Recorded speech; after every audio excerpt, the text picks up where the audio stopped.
علی بھائی، سیدہ be be خدیجۃ الکبریٰ رضی اللہ تعالیٰ عنہ بحیثیت زوجہ، بحیثیت ماں، بحیثیت بزنس وومن، کس طریقے سے آج کی عورت آپ کی شخصیت سے سیکھ سکتی ہے اور موجودہ دور میں اپنی زندگی کو بہتر بنا سکتی ہے؟ بھائی پہلے تو آپ مجھے سامنے بٹھاتے تھے، آج آپ نے برابر میں بٹھا دیا. جی، تو یہ ایک تو سب سے بڑا میرے لیے نہیں آج یہاں سامنے بھی تو ماشاءاللہ ہمارے اور برابر میں بٹھایا ہے اور دو کو بٹھا دیا آپ نے آج. تو دو استادوں کے بیچ میں ایک یہ عاجز آدمی یہ شاگردی تو جو کہ روز میں صرف یا تو سبق دہراؤں تو سبق ابھی یاد ہی نہیں ہوا تو دہراؤں کیا، وہ تو ابھی یاد کرنے کی کوشش کر رہا ہوں. صرف ایک چھوٹی سی بات کروں گا، اس کے بعد میں چاہوں گا کہ اکرام بھائی ہی گفتگو کریں اور عمران بھائی.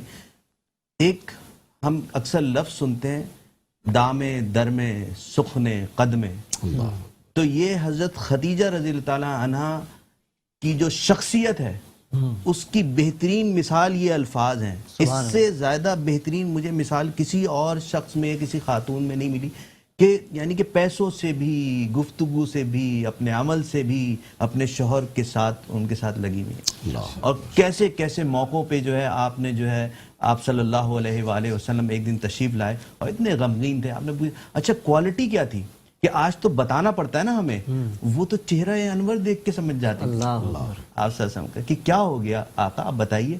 تو آپ صلی اللہ علیہ وسلم نے فرمایا کہ خدیجہ آج میں باہر سے آیا ہوں اور دیکھا میں نے کہ کتنے یتیم مسکین لوگ ہیں جن کے پاس کھانے کو نہیں ہے، اور آپ صلی اللہ علیہ وسلم کی ایسی ان کو دیکھ کے کیفیت ہو گئی، اور پھر یہ کہ میں ان کی کیسے وہ کروں. تو آپ نے کہا آپ کیوں فکر کرتے ہیں، خدیجہ کا سارا مال آپ کا ہے. اللہ اکبر. آپ نے غلام کو حکم دیا، اس نے جو ڈھیر لگانا شروع کیا تو کتابوں میں کہ آپ صلی اللہ علیہ وسلم کے سامنے وہ پورا یعنی کہ، اور کہا کہ یہ آپ جس کو چاہیں جیسے چاہیں عطا فرما دیں.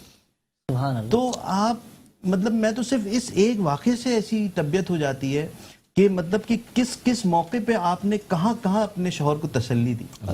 اور ہم لوگ جو ہیں وہ اپنے گھر کی خواتین کو وہی جو بات ہے نا کہ دونوں طرف، کہ ہمیں بھی چاہیے کہ ہم اپنی بیویوں سے مشورہ کریں اور ان کو بھی چاہیے کہ اپنے شوہروں کا خیال رکھیں اور حالات آ جائیں تو بالکل ساتھ نہ چھوڑیں. ساتھ نہ چھوڑیں.